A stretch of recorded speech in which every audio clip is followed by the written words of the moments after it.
All right, so Frank Gaffney's here. He's from the Center for Security Policy, securityfreedom.org, counterjihad.com. Also, the Committee on the Present Danger China, where he's the vice chair, presentdangerchina.org. So, Frank, this is a big win. This was one of your projects. It seemed like a total no-brainer, but still no-brainers in Washington still somehow don't get people don't make moves on no-brainers. But Trump pulling United States money out of Chinese Thrift Savings Plan, it's a huge win. You deserve a ton of credit here. Tell us about the move that was made, what it means, and how we make sure that it actually gets enacted. Well, Alex, thank you for that credit. It's not entirely well placed. This was a team effort, and I want to say I think the Breitbart team deserves a lot of the credit, because I think what prompted the president to get engaged on this no-brainer, as you put it, is that he heard from the American people, as well as from some of us in Washington and in the military and in former government life, whose own retirement funds were on the line here. And this is the point that I think you're getting at, is of course we didn't want our men and women in uniform and our civilian government employees' monies to be going into Chinese Communist Party companies that are involved in a whole host of activities that threaten, as I say, us, as well as, in some cases, oppress the people of China. And yet, it took some serious effort, and again, I think this is where the vox populi ultimately was indispensable, to get the message to the president, to get this issue in front of him. Once it got there, he responded absolutely appropriately, as I indicated in that commentary, Alex. He said, this must stop.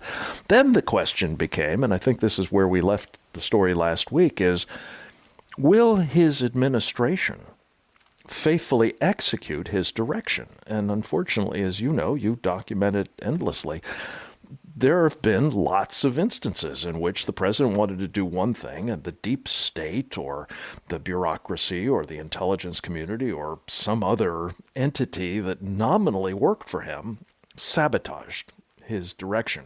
In this case, I couldn't be more pleased, or frankly really surprised, to say that the administration not only pulled together impressively to say this no-brainer mustn't be allowed to happen. This order will not go forward to begin this migration of funds to Chinese companies from the Thrift Savings Plan.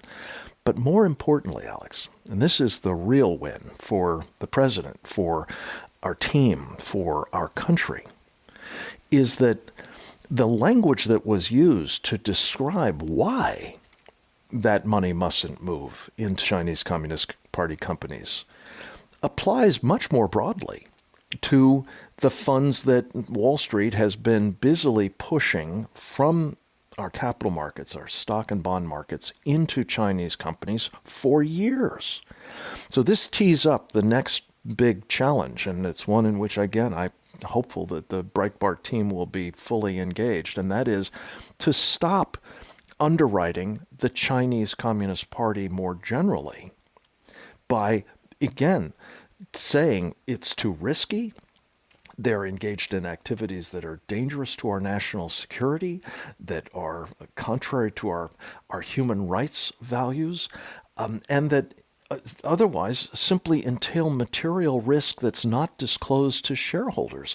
All of those are arguments that were made in the course of this particular decision. They're absolutely true in connection with the Thrift Savings Plan, but as importantly, they're true much more broadly. And boy, I'll tell you what, if this actually becomes the policy of the United States, that we're not going to give special treatment to these Chinese companies, that give them preferential treatment, in fact, relative to their American counterparts, because they don't engage in transparency, they don't engage in proper accounting, they don't engage in material risk disclosure, this will begin to dry up the resource that we have been to enable the Chinese Communist Party to be such a threat to us. And that will be a real win for our country and the world.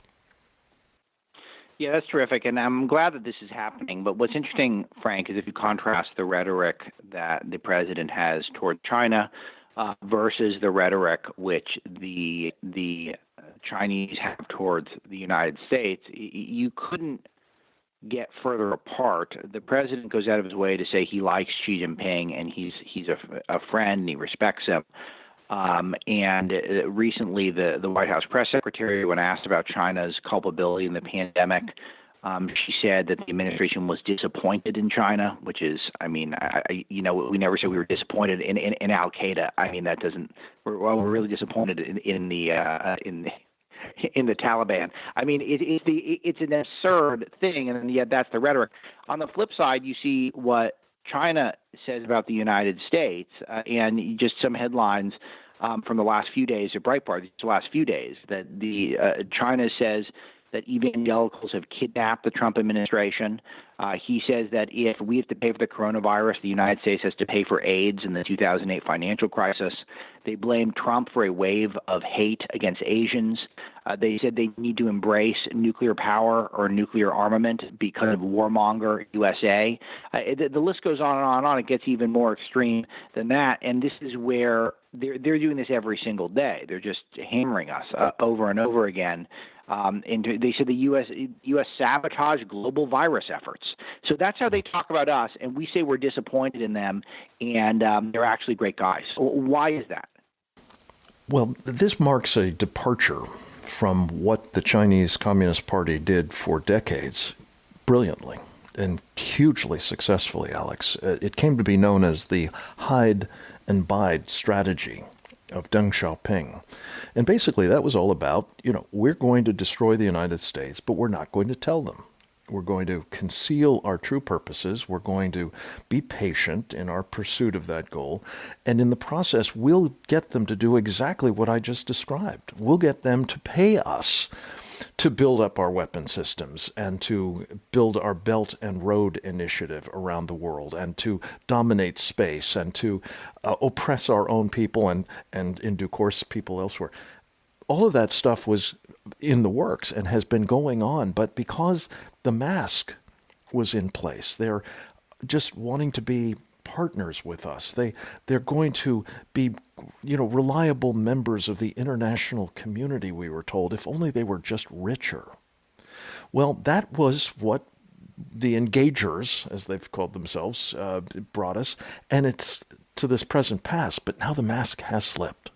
Now Xi Jinping believes China is strong enough to accomplish that goal, and he no longer needs to pretend. He no longer needs to deceive or be patient, for that matter. And so they're Chinese propaganda instruments, and that's what their media basically is, let's face it, are instruments of the state in propounding and disseminating worldwide their narrative, their party line, as they call it. And increasingly it is aggressive, it is virulently anti-American, and I think it increasingly suggests that they're prepared not just to engage in belligerent rhetoric, Alex, but to perhaps engage in aggression as well as intensified oppression at home.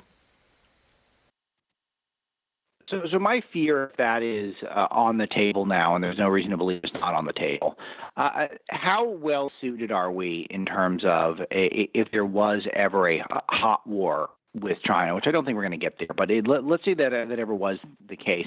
Obviously, our military might is second to none, but they control so much of our supply chains, and we're so dependent on China for so much. It does seem like that we could potentially be very vulnerable, that if they just cut off, that they can just snip a few wires, so to speak, and then we could be in very bad shape. And it just seems like, and we don't really know necessarily all the technology that they have going, because they are a superpower and they're a very closed society, and they guard national secrets much better than we guard ours. We give ours away for free, basically. So it's I don't feel great about that scenario, Frank. We shouldn't feel great about it, Alex, and you're asking the right question. We have spoken like a mantra for decades now about the United States being the world's only superpower, our military being second to none, as you said. And at some point, I believe that ceases to be true. China has emerged as a superpower, We have honestly no idea how many nuclear weapons they have, Alex. But just one data point, which I always find important to help calibrate this. We've come to learn, to our shock, frankly, and horror, they've built 3,000 miles of hardened underground tunnels in China. That's, across the country of the United States and back halfway again or so, to hide their missiles, to hide their nuclear capabilities. So are they larger than ours? We really don't know at this point. But are they larger than they've been credited with? For sure. And that, when you contrast it especially with our obsolescent, at best, nuclear deterrent, we're not the world's only superpower, I don't believe. And then there's the Russians. But to this larger point, at some juncture, I think that the cumulative effects of what the Chinese have been doing for decades in the form of what they call unrestricted warfare against us, both in terms of understanding, penetrating, ripping off the designs for, and otherwise preparing to counter our military, especially in one part of the world. I mean, we've got a global, responsibility to provide for the protection of our interests and our allies. They basically are concerned primarily in defeating us in the Western Pacific. They're building immense numbers of ships, missiles, planes, and other weapon systems for precisely that purpose, some of which are exotic, some of which are more prosaic, all of which are now increasingly not only superior to us numerically, quantitatively, but also qualitatively in important respects. So we take for granted that our military is so powerful that it will deter them, when I'm not sure that's true any longer. And in particular, I fear a hot war is decidedly possible, Alex, especially in this environment where the Chinese Communist Party may feel that it needs to shore up its position with its restive population, who, let's face it, are not happy with how they've been treated by the party in this coronavirus epidemic. They may think that social engineering is the order of the day, and a splendid little war, as it used to be called historically, to retake Taiwan, for example, may be just the ticket. And we've got to be careful about assuming that they won't do it because we're so powerful, because I'm not sure that's their calculation any longer. Yeah, and it's interesting because what keeps me from thinking there will be a hot war is not it is actually based off of the fact that I think China still feels like they have us by our sensitive parts, so to speak, because we are so dependent on them economically at this point, and they have so much access to our supply chain at this moment. I feel like they can continue to do damage economically if they need to, and that's very interesting because our dependence on them makes us, I think, quite vulnerable here at this moment, and I think that they could squeeze us in some ways. And I think we're going to start seeing that coming up if things continue to go the way they're going.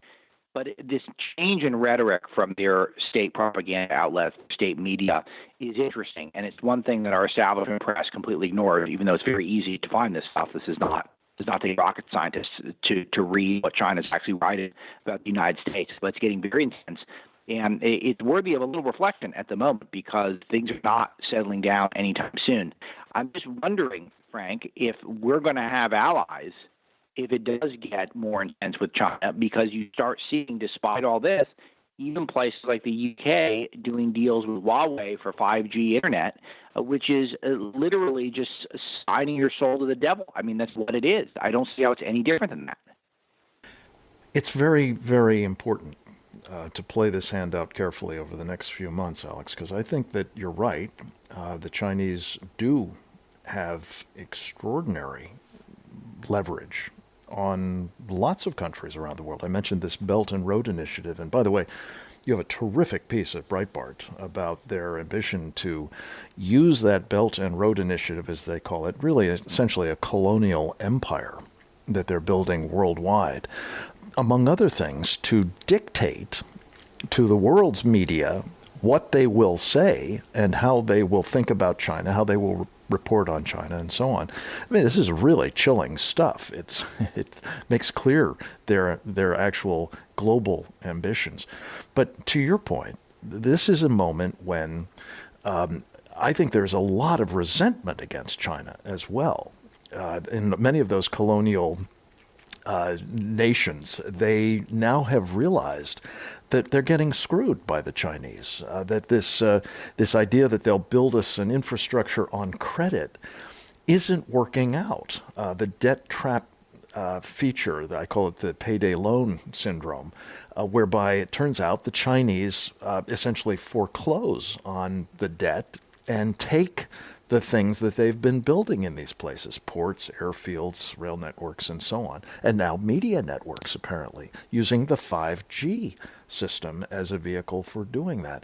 So there's increasingly an opportunity, especially if we come out of this pandemic, the Chinese Communist Party virus-induced pandemic, Alex, in a way that not only restarts the tremendous engine of our economy, as you've been calling for now for weeks, but also is geared towards rebuilding, rebooting the Globe's program. A friend of mine has got, a friend of ours, as a matter of fact, a global recovery initiative in mind that could help these countries around the world that don't want to be enslaved by Chinese communism and who would rather work with us.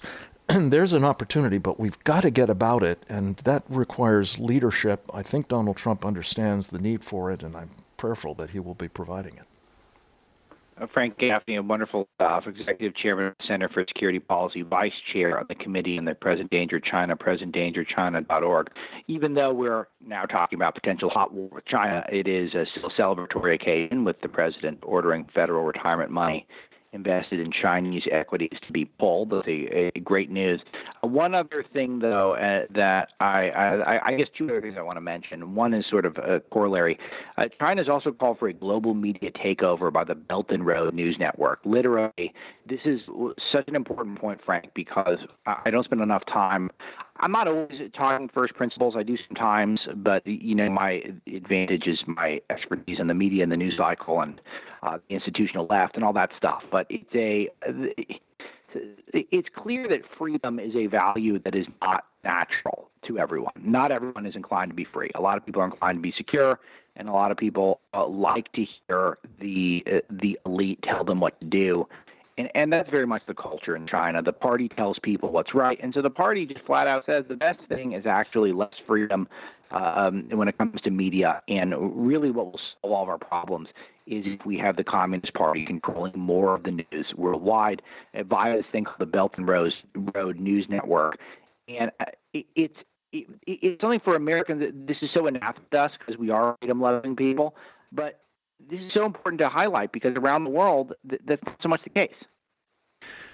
Alex, I personally believe that people yearn for freedom, but if they are not accustomed to it, if it's been stamped out, if they are basically tortured or simply murdered, if they aspire to it publicly, at some point, you cease to yearn for it. You cease to at least be willing to work for it. And I think that's what's going on here. And what the Chinese would have us do, and unbelievably, they've taken this pandemic and the disaster that it's created to sort of claim, this is my phrase, communism is a cure for COVID-19. To the next step, to say to these countries around the world, look, if you just follow our model, if you just repress your people, if you just deny their aspirations for freedom, all will be well. You'll get along with us, we'll do business with you, and we will assure your perpetual rule. Well, all of that is working, and you're right, the elites are all about it, but I'm not so sure that the people of the world want it. But in many cases, they don't have a choice. And in some instances, as you say, I think they're willing to settle for it as long as they get security or as long as they get food or as long as they are otherwise, taken care of. That's a bad deal. And our job as I see it, in America is to hold out the alternative and to help people realize their aspirations for freedom and oppose those who would deny them, to them, and by the way, to us. Last question for the day, Frank. Xi Jinping, according to reporter Der Spiegel, which is a German paper not exactly friendly to your worldview or mine, said that Xi Jinping, according to the paper, asked Tedros, the World Health Organization chief, to delay the pandemic warning. This, to me, seems like a massive scandal and one that has not gotten any attention in the press, aside from Breitbart. It is a massive scandal. It's an ongoing scandal. I believe that he's still being told what to say and do and represent and recommend by Beijing.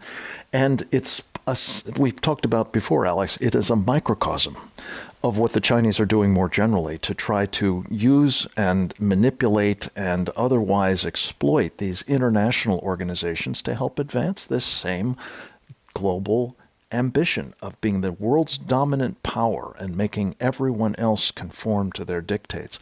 It has to be understood as such. And just to go back to what you said earlier, I think what Donald Trump did with this Thrift Savings Plan initiative is arguably the single most important measure to advance freedom since my old boss Ronald Reagan worked against Soviet communism back in the Cold War. And this is the beginning, hopefully, of a course correction for our country to end this engagement, this enabling of China to resist and to help the rest of the world do the same. And that's necessary at the media level, that's necessary at the World Health level, and it starts with us. And what you do at Breitbart to help us all understand the importance of these things is indispensable, and I'm proud to be part of it weekly.